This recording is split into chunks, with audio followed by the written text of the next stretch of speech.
Alors, votre tableau croisé n'est pas parfait du premier coup, mais qu'à cela ne tienne, nous allons voir comment le modifier en quelques clics. Donc, dans la partie précédente, nous avons vu comment créer en quelques clics, par exemple, ce tableau issu d'une base de données qui se trouve ici. Et en allant sur Insertion tableau croisé dynamique, on a en quelques clics obtenu tout ça. Alors, l'objet de cette nouvelle partie, c'est de modifier tout ou partie d'un tableau croisé dynamique. Tout à l'heure, dans la partie précédente, on a vu comment changer de place les champs, ça c'est fait. Mais par contre, ici, on va aller plus loin. Alors, il y a une chose à savoir, c'est que quand on décide de changer quelque chose, ça peut être aussi que il se trouve que des données ont changé et que, à un moment donné, vous allez découvrir qu'un tableau croisé dynamique n'est pas si dynamique que ça. C'est-à-dire que dans ma liste de données qui est ici, je vais faire exprès d'affecter, tiens, comme par hasard à Frédéric, tout d'un coup une somme absolument exorbitante sur cette vente. Donc je vais mettre, voilà, allez, soyons fous, 1 million. Je retourne dans mon tableau croisé. On voit bien qu'il ne s'est pas passé grand-chose et pour cause, on n'a pas du tout l'information sur le vendeur. Donc je vais immédiatement, et c'est une façon aussi de montrer comment je vais modifier, me dire ah bah c'est idiot, en fait c'était pas les vendeurs, j'avais oublié que j'avais pris les pays, donc maintenant ce que je veux ce sont les vendeurs. Et je ne veux plus le pays. Alors, ne plus vouloir le pays, ça peut être tout simplement de décocher la case ici. On a dit que c'était soit je fais sortir brutalement le champ de la zone ou alors je décoche, voilà, ici. Et je vais redemander la notion de vendeur. Là, c'est pareil, soit je coche, soit je fais glisser sur ligne. Donc, je coche. Voilà.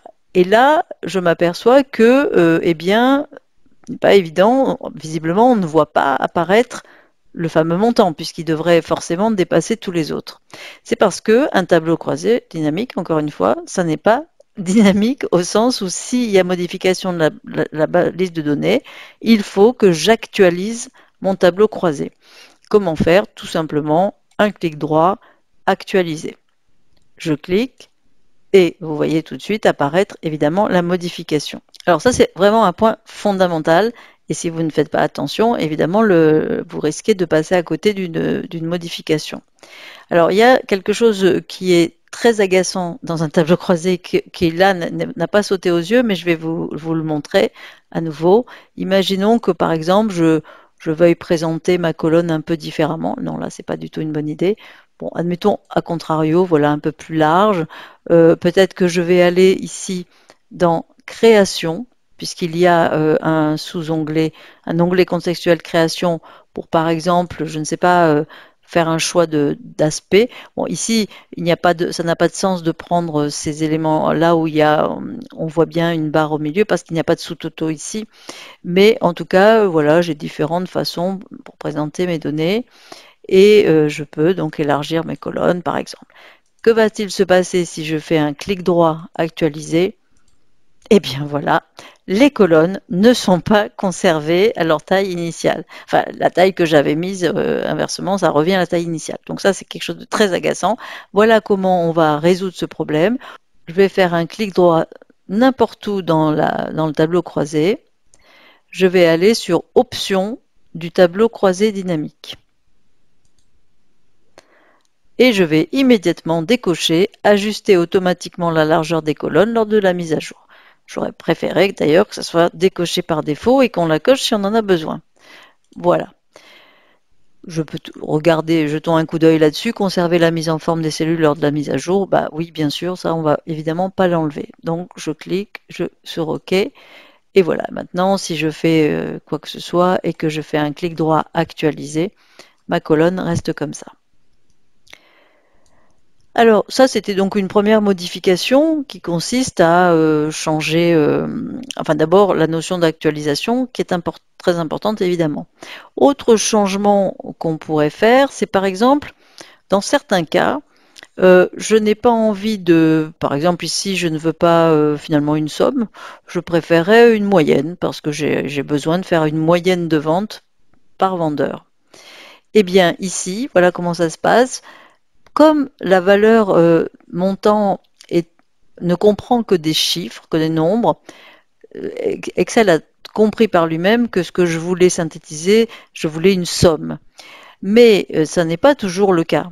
Par exemple, si dans ma colonne montant, il y avait eu, on ne sait pour une raison un peu bizarre, mais par moment un texte, quelque chose d'écrit quelque part qui soit de l'alphanumérique, en tout cas une colonne qui n'est pas entièrement numérique, ne va pas faire une somme, mais va faire ce qu'on appelle, va compter en fait combien il y a de valeurs. Et ça va nous donner quelque chose qui s'appelle un nombre. Alors je pourrais m'en servir aussi. Par exemple, je voudrais savoir combien chaque vendeur a fait comme action, combien de ventes ils ont fait, pas en termes de montant, mais de nombre de ventes. Eh bien ici, je vais d'ailleurs enlever là la somme, je la fais glisser à l'extérieur. Eh bien tout simplement, je vais faire glisser dans valeur, non pas un montant, mais par exemple, ça peut être finalement n'importe quelle information. Admettons que je compte les commandes. Je considère que quand il y a une date de commande, c'est forcément qu'il y a une commande, et je vais compter les dates de commande. Je fais glisser date de commande ici, et par défaut, voilà, une date, comme ce n'est pas un montant en tout cas à additionner, le système va de lui-même proposer de faire un nombre, c'est-à-dire de compter. Et là, j'ai le nombre de ventes qu'ont fait chaque personne. Évidemment, dans ce cas-là, les décimales ne sont pas très intéressantes et je pourrais très bien les enlever ici en 2 clics. Je pourrais imaginer d'avoir à la fois, pourquoi pas, finalement, le montant aussi. Donc, je peux faire glisser montant dans la zone valeur toujours. Et donc, j'obtiens à la fois l'information sur le nombre de ventes et ici sur la somme des ventes. Et je peux même, imaginons que je veuille maintenant une moyenne. Je veux une moyenne de ventes par vendeur. Alors, ce que je vais faire ici, c'est faire glisser de nouveau montant, puisque c'est bien la moyenne, porte bien à nouveau sur les montants. Je fais glisser montant dans cette zone ici de valeur. Cela fait apparaître un doublon, c'est une deuxième colonne somme, mais c'est là que pour cette colonne-là, ici, voilà ce que je vais faire. Je vais cliquer et je vais aller cliquer sur paramètres des champs de valeur. Paramètres des champs de valeur. Et là, je vois bien qu'effectivement, c'est une somme, mais je vois aussi tout ce que je pourrais demander, notamment la moyenne. Je peux obtenir une moyenne, je peux obtenir le maximum ou le minimum des éléments, je peux, bon, après aller sur des fonctions un peu plus sophistiquées. Mais en tout cas, ici, moyenne, c'est assez classique. On a bien les sommes, nombres et moyennes qui sont les plus classiques. Moyenne, OK. Et là, j'ai la moyenne des montants. Et tout ça, bien sûr, après, je peux enlever, faire glisser si jamais je ne voulais pas ces éléments-là. Si je rajoute ici la notion de pays, alors je vais rajouter pays, finalement je vais faire glisser pays avant vendeur, juste avant, voilà. Et vous voyez qu'en quelques clics, en plus j'ai choisi tout à l'heure dans création un format où il était prévu que s'il y avait un sous-total, il serait dans cette couleur-là. Et donc immédiatement je vois apparaître mes sous-totaux avec la bonne couleur qui les distingue mieux. Là, j'ai bien mon pays et mes vendeurs, j'ai mon nombre de ventes, j'ai la somme des ventes et j'ai la moyenne des ventes.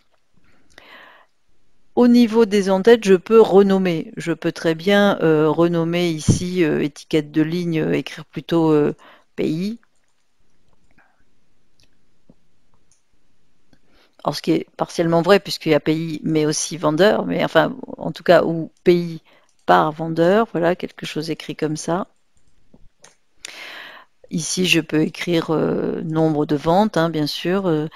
Le tout, c'est que je ne saisisse pas quelque chose d'un champ qui existerait vraiment. Il faut que j'écrive quelque chose de différent. Donc là, ça peut être euh, total, enfin, somme des ventes. Oui, effectivement, c'était quasiment ce qui était écrit. Et moyenne des ventes. Oui, non, c'est plus joli que ça. Voilà. Je peux également jouer sur les en-têtes, comme on connaît pour les cellules classiquement, renvoyer à la ligne automatiquement pour pouvoir faire quelque chose ici, un centré horizontal, centré vertical. Voilà, j'ai quelque chose de plus joli. Alors, allons jeter un œil aux onglets, fameux onglets contextuels. Si on va dans Analyse, on va retrouver un certain nombre d'éléments, notamment le fameux actualisé d'ailleurs qui est ici, avec même une sous-rubrique actualiser tout, c'est tout le classeur, c'est-à-dire s'il y a d'autres tableaux croisés dans d'autres feuilles, ils seront tous actualisés en même temps. Mais ce qui est très intéressant, c'est aussi, éventuellement, ça peut arriver, de changer la source de données. Parce que là, mes données allaient bien jusqu'à la ligne 567, mais imaginons que j'ai rajouté dans la liste de données des lignes en dessous de la 567, eh bien, attention, dans ce cas-là, je peux passer à mon tableau croisé dynamique, ne les aurait pas prises. Ce qui fait que je vais faire ici supprimer ceci et je vais faire peut-être un petit copier-coller. Voilà, et là, évidemment, je vais mettre Frédéric parce que c'est moi qui vend le plus. Voilà. Voilà, et là, je vais peut-être mettre Marseille parce que je suis d'origine marseillaise. Voilà. Et puis surtout pour qu'on distingue bien les choses. Alors c'est pas du tout intelligent ce que j'ai fait parce que là on n'est pas du tout sur des pays, on est sur des codes clients. Mais c'est pas grave, j'assume la faute. Simplement ici, ce que je veux prouver, c'est que 574, on va vérifier, mais ici, si j'actualise, il se passe rien de spécial parce que si je retourne ici dans l'analyse, changer la source de données, voilà, eh bien, vous voyez, ça s'arrête bien en 567, il n'a pas détecté qu'il y avait des nouvelles lignes en dessous. Donc, dans ce cas, il faut que je puisse aller maintenant lui préciser qu'il faut aller jusqu'à la ligne 574. Je vais le faire ici sans être obligé de resélectionner. Voilà, entrée. Donc là, maintenant, bon, en tout cas, il se passe qu'il y a eu la mise à jour. Voilà l'intérêt de savoir aller changer la source de données. On retrouve ici les options du tableau croisé dynamique que j'ai obtenu tout à l'heure par un autre moyen, par un clic droit. Dans l'onglet création, ce qui est intéressant, c'est de trouver les totaux et les sous-totaux, parce qu'on va pouvoir éventuellement demander ou pas à afficher les sous-totaux en bas ou en haut du groupe. Le groupe, c'est ici par exemple du pays ou du vendeur. Donc par exemple, si je dis ne pas afficher les sous-totaux, eh bien, comme son nom l'indique, je n'ai plus les sous-totaux. Je peux les redemander en bas du groupe. Donc ici, on voit apparaître Total Allemagne, et Total Argentine, etc. Alors qu'au départ, ils étaient plutôt en haut, puisqu'ils étaient ici, en face du nom du pays. Le deuxième bouton concerne les totaux généraux, le total général. Donc là, désactiver ou pas, mais en tout cas, sinon, activer pour les lignes et colonnes, c'est-à-dire que là, ça se passe tout en bas du tableau. Voilà, c'est ce qui permet d'obtenir ceci.